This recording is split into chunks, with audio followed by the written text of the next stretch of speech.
Apakah saat ini kamu sedang dalam kondisi di mana hatimu sudah sangat sakit dan banyak dikecewakan, namun kamu tetap bertahan pada pasanganmu sekarang ini?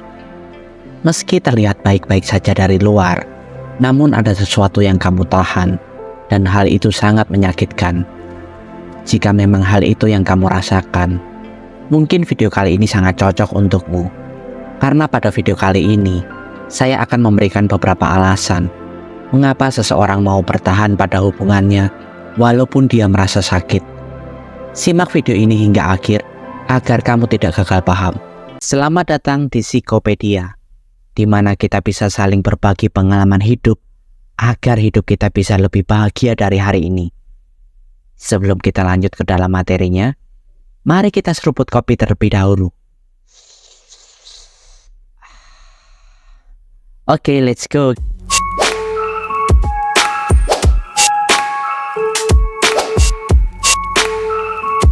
Kita tidak bisa melihat sebuah hubungan itu baik-baik saja hanya dari apa yang kita lihat. Belum tentu hubungan yang terlihat baik di luar, tapi juga berjalan baik di belakangnya. Mungkin ada banyak masalah dan hal yang mereka tahan, namun mereka tidak bisa mengungkapkannya karena berbagai hal, dan menyebabkan kamu merasakan sakit.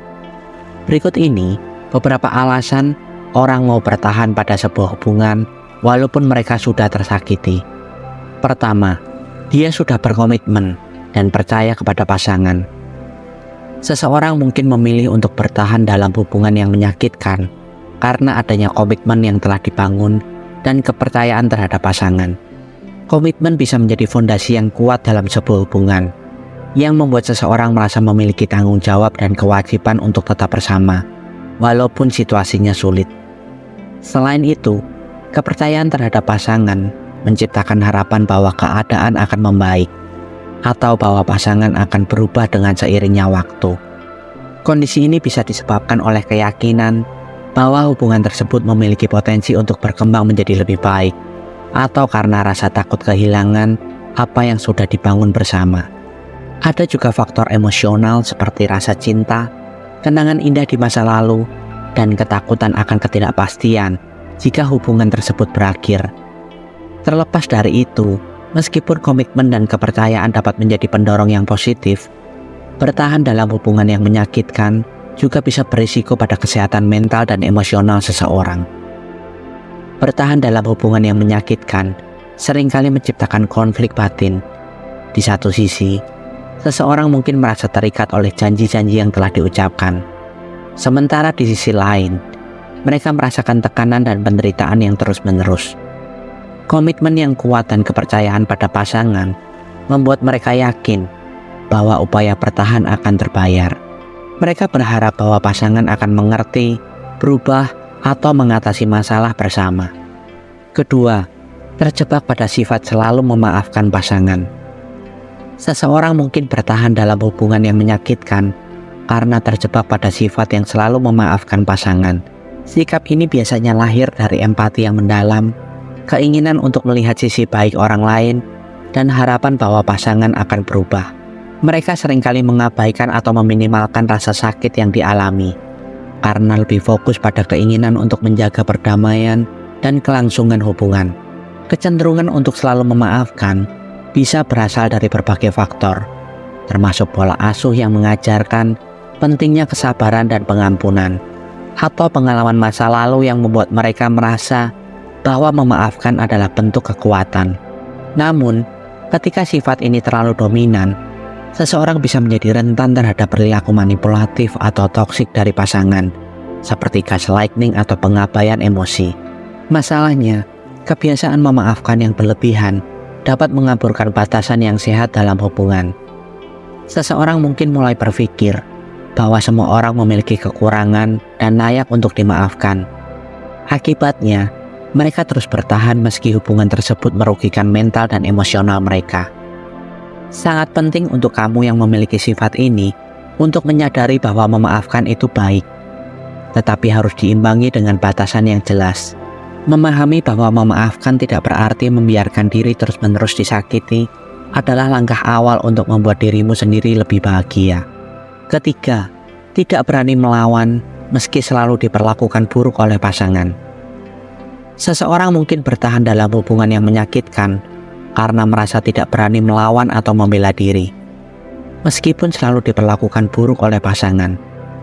Kondisi ini bisa muncul dari berbagai faktor psikologis dan situasional yang membuat orang tersebut merasa terjebak dan tidak berdaya. Salah satu penyebab utama adalah rendahnya rasa percaya diri. Orang dengan rasa percaya diri yang rendah seringkali meragukan nilai diri mereka sendiri dan merasa bahwa mereka tidak layak mendapatkan perlakuan yang lebih baik. Ketakutan akan konflik juga bisa membuat seseorang memilih untuk diam dan menerima perlakuan buruk, karena mereka khawatir dengan melawan akan memperburuk situasi atau bahkan mengakhiri hubungan. Selain itu, dinamika ketergantungan emosional juga bisa memainkan peran penting. Ketika seseorang sangat tergantung secara emosional pada pasangannya, mereka mungkin takut ditinggalkan atau kehilangan sosok yang mereka anggap penting, meskipun hubungan itu sendiri beracun. Pasangan yang manipulatif sering memanfaatkan ketakutan ini dengan memperkuat perasaan ketidakberdayaan dan membuat korban merasa bahwa mereka tidak bisa hidup tanpa pasangan tersebut. Mereka mungkin takut ditinggalkan atau kehilangan sosok yang mereka anggap penting, meskipun hubungan itu sendiri beracun. Pasangan yang manipulatif sering memanfaatkan ketakutan ini dengan memperkuat perasaan ketidakberdayaan dan membuat korban merasa bahwa mereka tidak bisa hidup tanpa pasangan tersebut. Ada pula faktor-faktor eksternal seperti tekanan sosial, pandangan keluarga, atau stigma tentang perceraian atau putus hubungan. Keempat, punya kekhawatiran bahwa dengan perpisahan akan menyakiti pasangan. Seseorang mungkin bertahan dalam hubungan yang menyakitkan karena memiliki kekhawatiran bahwa perpisahan akan menyakiti pasangan mereka. Biasanya ini terjadi pada orang yang sangat empatik dan sensitif terhadap perasaan orang lain. Mereka cenderung mengutamakan kesejahteraan pasangan di atas kebahagiaan mereka sendiri, bahkan jika itu berarti harus menanggung rasa sakit dalam hubungan. Perasaan ini bisa muncul dari keyakinan bahwa meninggalkan pasangan akan menyebabkan penderitaan besar bagi orang tersebut, seperti kesedihan, rasa ditolak, atau dampak emosional yang serius.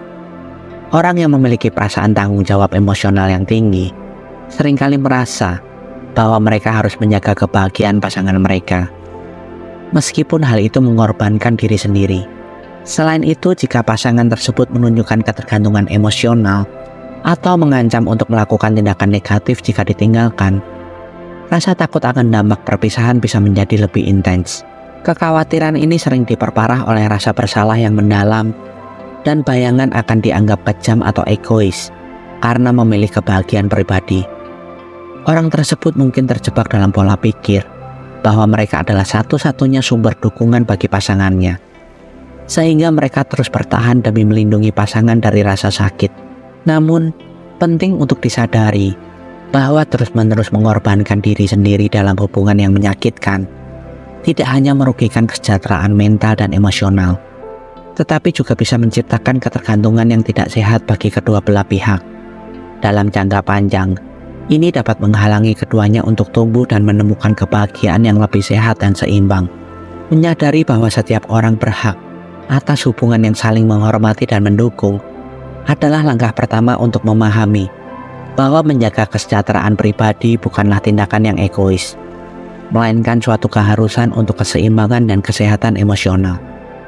Kelima, malas bertengkar dengan pasangan. Seseorang mungkin bertahan dalam hubungan yang menyakitkan karena merasa malas atau enggan bertengkar dengan pasangan. Keengganan ini bisa muncul dari keinginan kuat untuk menjaga kedamaian dan menghindari konflik yang dianggap melelahkan secara fisik dan emosional.